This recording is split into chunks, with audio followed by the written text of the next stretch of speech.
Assalamualaikum. Waalaikumsalam warahmatullahi wabarakatuh. Bang, Ya, kita jumpa lagi, Bang. jumpa lagi. Ya. Itu lagunya siapa, Bang? Lagunya Eno Lerian ya? bukan Cikita Media. Salah langsung. Salah. Pokoknya kita jumpa lagi Jumpa lagi. di review. Preview MotoGP Jerman 2022. Temen-temen banyak yang nanya. Nanya apa? Ya ini, Oh, kapan tayang gitu kan? Lagi syuting. Lagi syuting. Nah, ini dia nih MotoGP Jerman 2022. Pastinya sesuatu akan tampil beda lagi. Pasti beda. Pasti beda. Iya. Beda sama kuda. Dan kuda. Bukan, tapi ini ada satu yang pasti nih di Ya. MotoGP Jerman 2022 ini. Ya. Menanti atau lahirnya raja baru Sachsenring. Oke. Kayak begini nih ya. Ini. Hitungannya ini nih. Ini Iya. raja baru apa klasemen nih? Ini klasemen. Klasemen. Cuman dimungkinkan nih raja baru ini datang di antara mereka.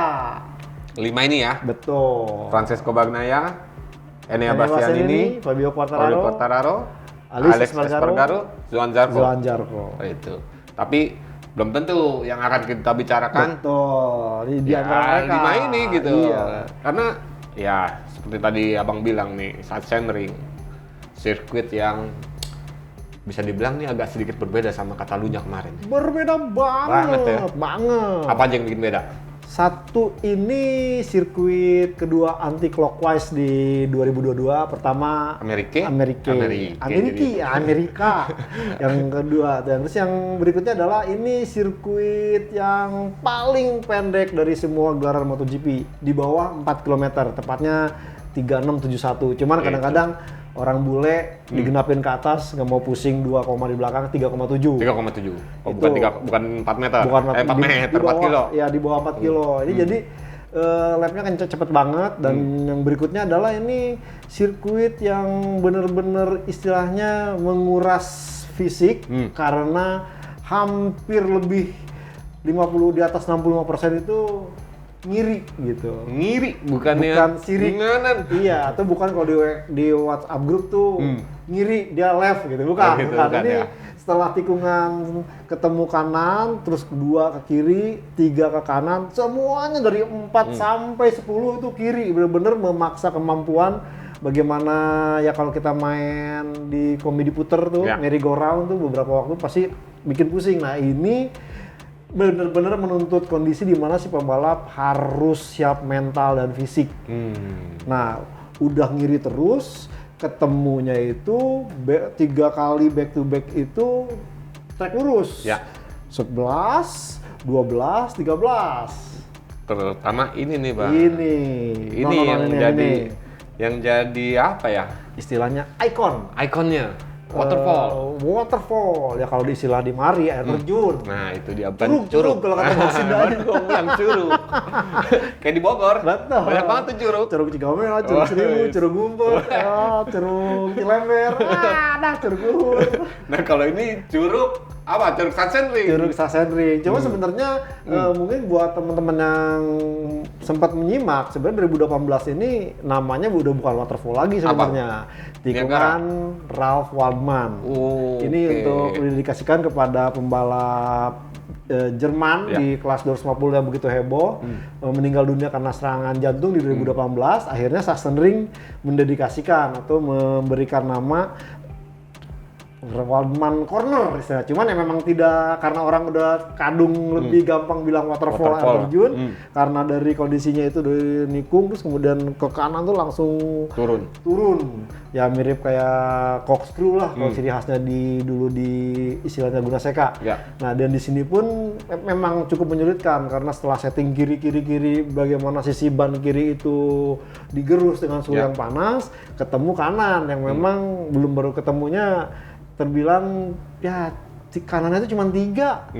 Jadi ketemu 1, terus 3, dan dari 10 ke 11 ini ke 12. Jadi benar-benar tikungannya ini sangat menyulitkan buat pembalap. Makanya ya cukup spektakuler di saat seorang pembalap Repsol Honda tim Marc Marquez mampu menjuarai Sachsenring itu dari 2013 sampai 2021 kemarin.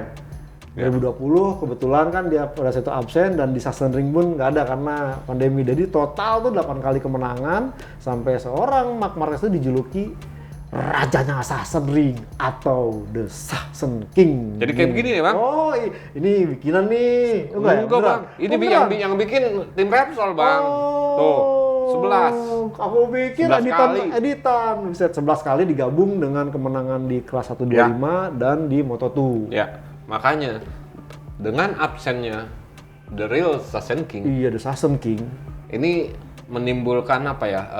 Ya tadi, Bang, pertarungan baru nih. Pertarungan baru ini semua pada bernapsong ya, bernafsu untuk menjadi gua raja barunya, gua raja barunya. Nah, ini membuat Sachsenring atau MotoGP Jerman 2022 ini seru nih karena siapa yang jadi pemenangnya ini akan menjadikan sejarah baru karena terhitung dari 2012 tidak ada nama pemenang selain seorang Marc Marquez. Nah, kalau katakanlah nih mumpung si rajanya lagi masa penyembuhan nih ya mungkin Quartararo pengen, mungkin Oliveira pengen, Aleix Espargaro dan tadi mungkin yang 5 besar klasemen pun berlomba-lomba untuk menggugatkan namanya istilahnya di daftar pemenang MotoGP Jerman di sirkuit MotoGP Sachsenring ini. Itu dia. Karena ya bagaimanapun Marc Marquez ya tangannya masih cedera aja, langsung juara di sini. Yang ini momentum kan? Oh iya, yang ini. Kanan, tulang garis kanan. Iya. Ya kanan ya. Iya. Nah, ini kan comeback-nya dia, Bang. Masih belum sembuh 100% ini dari Langsung kemarin. digas. Iya. Saxon King terus jadi Sheriff. Betul. Habis itu kan Di Amerika. Itu sama-sama tipikal ke kiri. Ini kesukaannya dia banget ini ke kiri Betul, tuh. betul. Aduh. Sayang. Rebah banget kalau ke kiri deh emang. Timbang kanan. Oke. Karena nggak adanya The Saxon King, menurut Bang Joni, bagaimana dengan pertarungan di tahun 2022 ini? Ini Kira-kira cukup terbuka. siapa nih yang Abang jago ini? Kalau kita melihat 3 musim terakhir, artinya 2019, Miss 2020 dan 2021 sebenarnya ada beberapa nama nih di luar soal Marc Marquez tidak tampil. Kita sebut saja seorang Miguel Oliveira yang tahun lalu cukup tampil apik, mampu juara kedua, mampu podium 2. Ya, kalau bukannya Marc Marquez sih dia juara tuh. Iya, depannya dia. betul. Ini bersejarah, betul.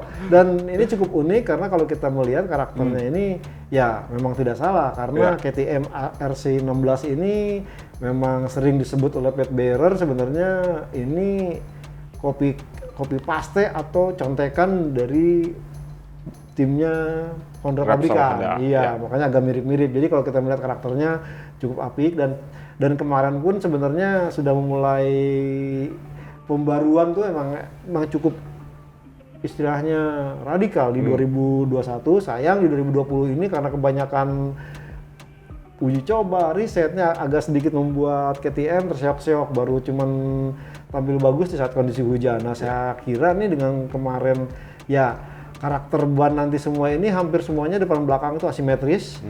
Sepertinya mungkin tidak ada masalah buat KTM dan apalagi katanya sempat dikeluhkan oleh Piero Taramaso sebagai manajer roda duanya Michelin ini mengatakan bahwa kondisi yang ditakutkan adalah di tahun lalu aja 50 derajat Celcius. Nah, kemarin mau berkaca ke Catalunya yang beberapa kali tembus 53, 56. Nyaris 60. Nah, takutnya nih di Sachsenring ini pun kondisinya suhu aspal terutama cukup ekstrim. Nah, jadi ini akan menjadi istilahnya kemampuan pembalap dituntut tidak hanya stamina, tidak hanya strategi bagaimana dia harus bagus di kualifikasi, tapi mereka juga dituntut untuk menjaga tingkat keausan ban. Nah, selain Miguel Oliveira sebenarnya ada nama yang saya pikir ini keki banget nih. Kalau kemarin dia itu menyebut bahwa Catalunya ini sirkuit yang ikatan kimiawinya erat, chemistry-nya ada. Siapa tuh? Fabio Quartararo. Dia bisa pokoknya merem aja, udah bisa berhasil dan itu dibuktikan. Nah, Sachsenring ini kayak sirkuit apesnya buat dia. Karena 2019 dia sempat bisa front row duel dengan Marc Marquez, crash di lap pertama. Setelah lap pertama kalau nggak salah di tikungan pertama crash. Kemudian di 2020 absen. Nah, di 2021 kan sebenarnya dia udah nepsong pengen pole position. direbut oleh Johan Zarco. Pada saat Johan Zarco coba, crash dia jadi batal waktunya. Di balapan digas sama Oliveira, dia sampai wah kesel banget, akhirnya harus podium 3. Jadi ini masih ada kayak tanda petik mangkel seorang Quartararo untuk bisa membuahkan hasil kemenangan, tapi dia tidak mau sesumbar juga, tapi tidak mau kecil hati juga. Karena dia kemarin di saat tes Catalunya hari Senin, dia memang sudah mempersiapkan segala sesuatunya dan bahkan dia bilang, wah stamina saya oke, kemudian gaya balap juga oke, serta ya dengan karakter Sachsenring yang cukup unik, ini banyak tikungan ke kiri sampai 10, kemudian sempit hanya 12 meter, dan tanda petik nih kelebihan di sektor pertama dan kedua, ini sangat menguntungkan karakter motor inline. Nah, Quartararo sadar. Ya. Betul, Quartararo sadar. Dengan posisi start kemudian ketemu tikungan pertama tidak cukup panjang, kurang dari, dan bahkan straight dari terakhir ke tikungan pertama itu cuma 700, Quartararo akan coba mengulang strategi yang di Catalunya kemarin, bagaimana dia berusaha membuat kualifikasi di front row, kemudian start cukup bagus, bikin hole shot, kabur. Nah, ini yang membuat Quartararo cukup pede dan sepertinya mungkin dia akan berusaha semaksimal mungkin, semaksimal banget karena secara di atas kertas kan lawan-lawannya tuh yang terberat udah kebaca sama Quartararo.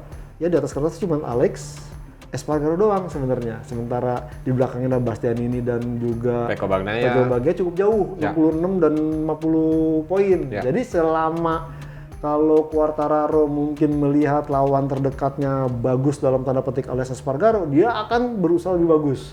Jangan sampai minimal Alex Espargaro berada di depannya. Jadi justru akan bukan menambah Alex Espargaro, tapi ya memperkecil jaraknya lagi nih dengan Alex Espargaro. Ini nih, dan juga jangan lupa selain Quartararo ingin, ya saya pikir kenapa dia tidak terlalu sumbar, agak sedikit rileks karena melihat peta kekuatan di klasemen, lawan terberatnya hanya seorang Alex Espargaro. Nah sementara selain Quartararo, ya saya sih melihat Alex Espargaro juga bakal menjadi main di sini ya? Iya, karena apa? Ya kemarin udah malu seumur hidup men. Udah mestinya podium 2, ternyata dia selebrasi awal merayakan lebih dini, nggak taunya, masih satu lap lagi digas, harus finish ke-5. Dia harus kehilangan yang 2 itu kan 20, 5 cuman 10, dia kehilangan 10 poin yang akhirnya mereduksi jaraknya dengan Quartararo. Mau tidak mau, suka tidak suka, Alex Espargaro coba membayar kesalahan di MotoGP Catalunya di sirkuit Sachsenring ini. Nah, nih Bang, ini menjadi pertanyaan buat gue dan juga mungkin teman-teman ya. Kira-kira untuk Ducati nih, ya tadi Bang Joni bilang dari yang 5 klasemen itu kan ada Enea Bastianini dan juga Francesco Bagnaia. Betul. Sebelum berangkat ke MotoGP Jerman, sebelum berangkat ke Sachsenring, ada sesi tes Catalunya. Betul. Itu belum sempat kita bahas ya. Betul. Karena terlalu bertubi-tubi, jadwalnya ketat nih.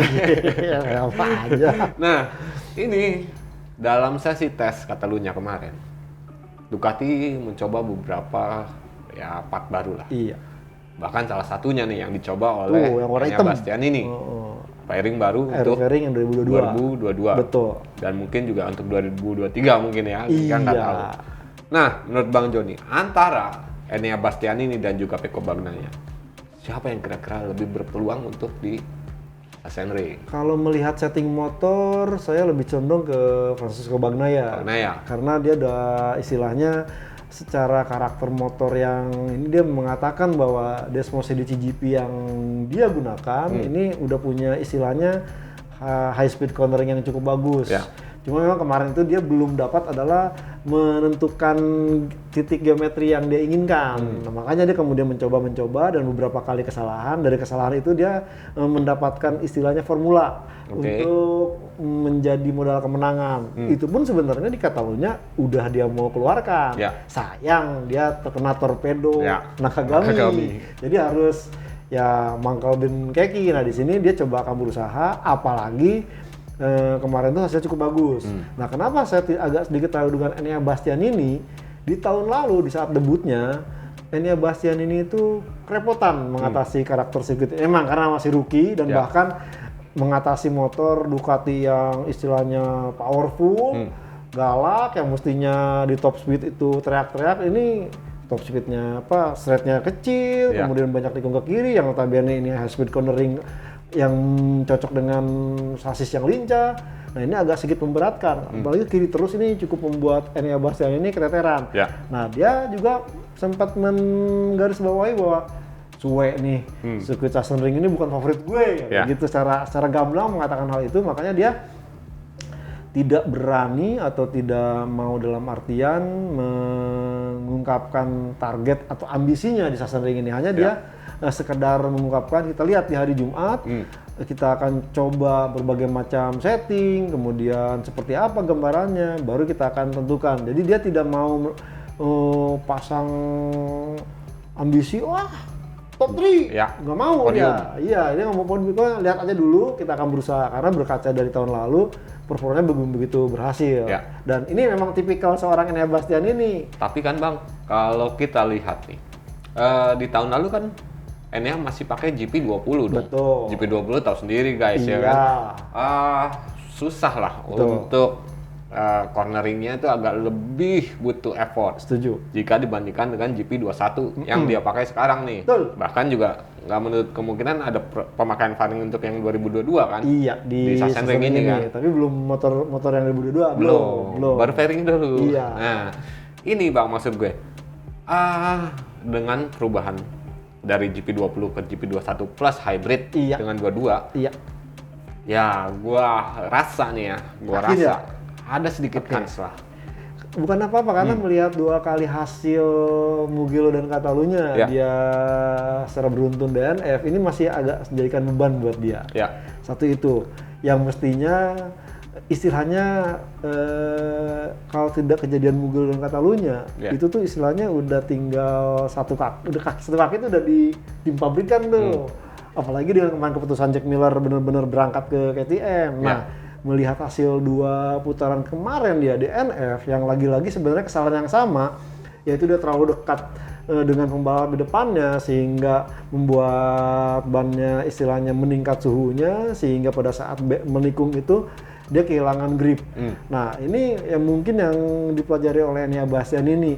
Harapannya sih dari 2 kejadian kesalahan itu dia bisa mengambil pelajaran, mungkin sudah ditemukan di fairing yang baru ini. Kita akan lihat di hari Jumat besok apakah dia menggunakan fairing yang 2022 atau tidak.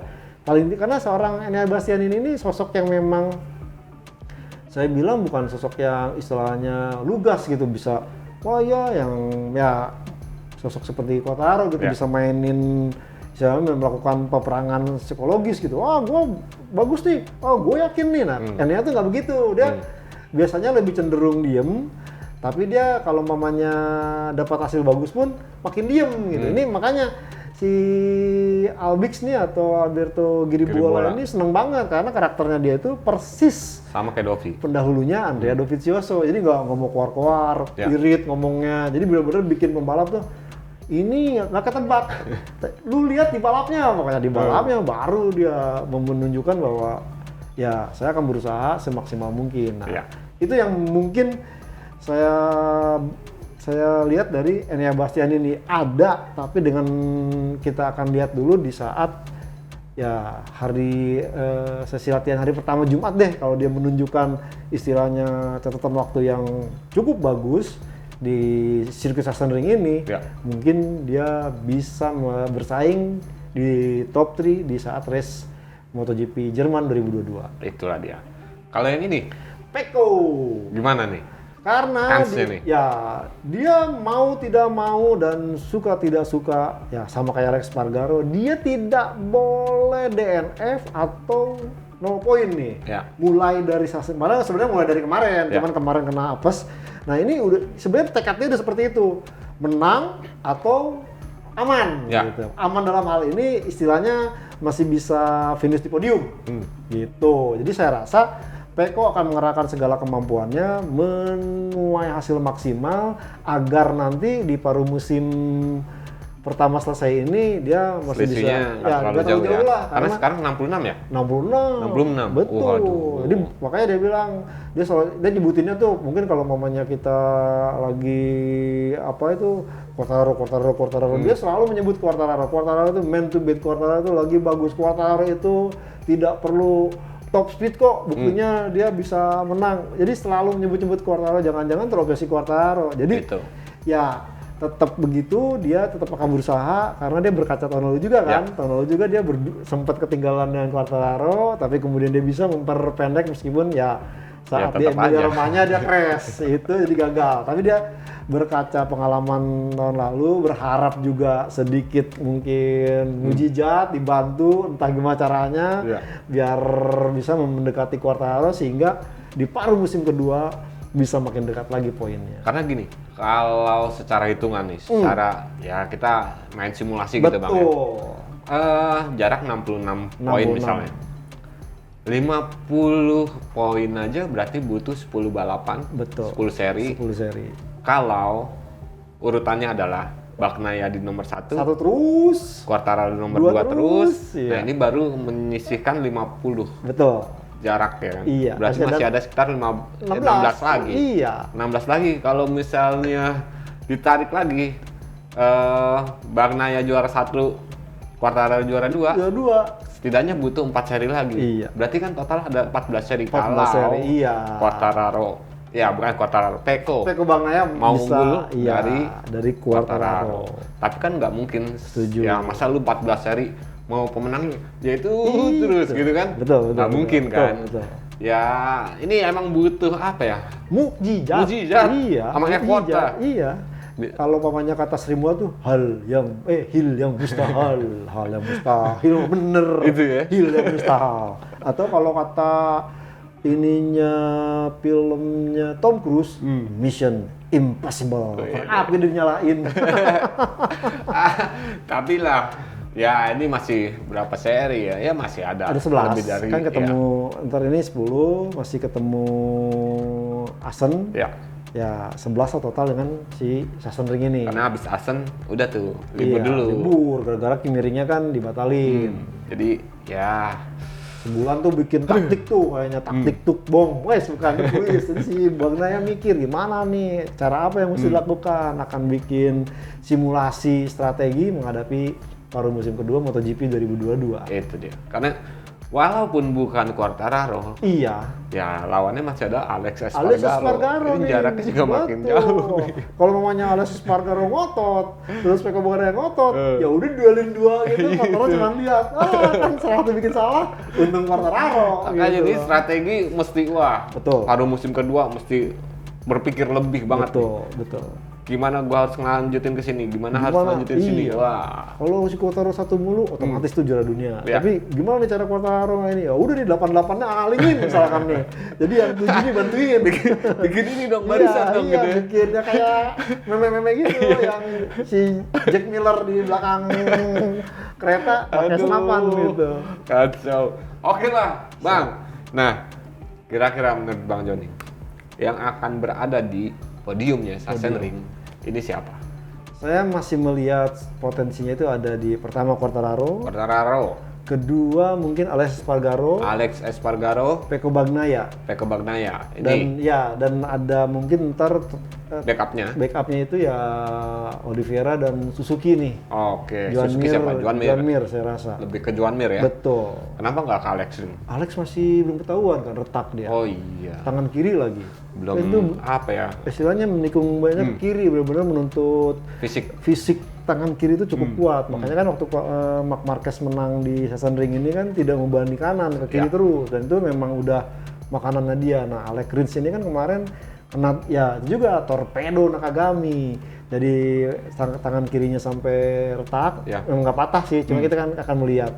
Dan bahkan Nakagami sendiri kan juga nunggu besok nih, nunggu besok clearance. Hari ini. Apakah dibolehkan atau enggak? Karena memang kemarin itu kan sedikit, ya meskipun tidak ada yang patah atau apa, tapi benar-benar mengalami sedikit concussion katanya.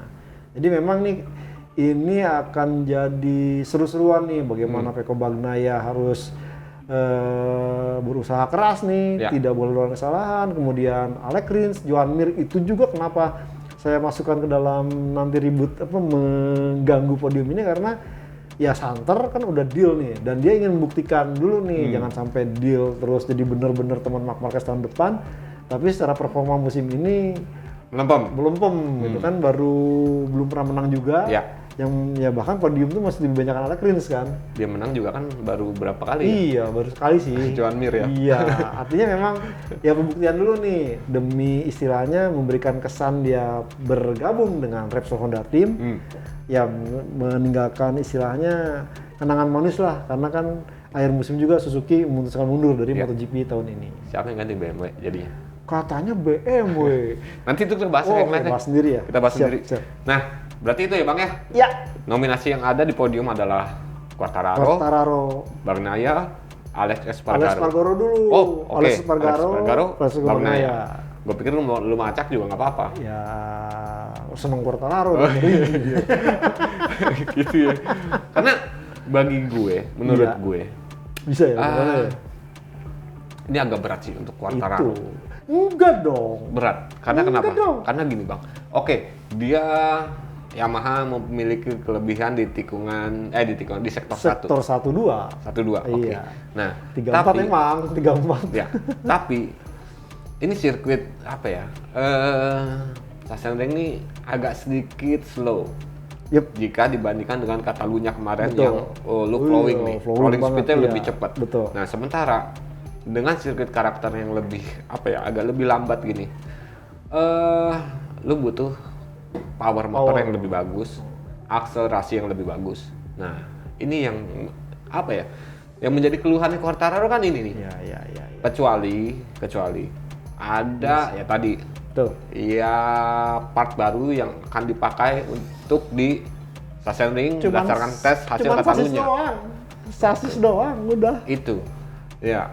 Kalau sasis terus sudah gitu swing arm, ya kita nggak tahu ya. Dan sasisnya pun aluminium. Nah, sementara kan setimnya itu muridnya Valentino Rossi itu pakai semi karbon. Dan memang karakter Morbidelli ini historisnya memang bagus kalau pakai swing arm karbon. Nah, itu dia.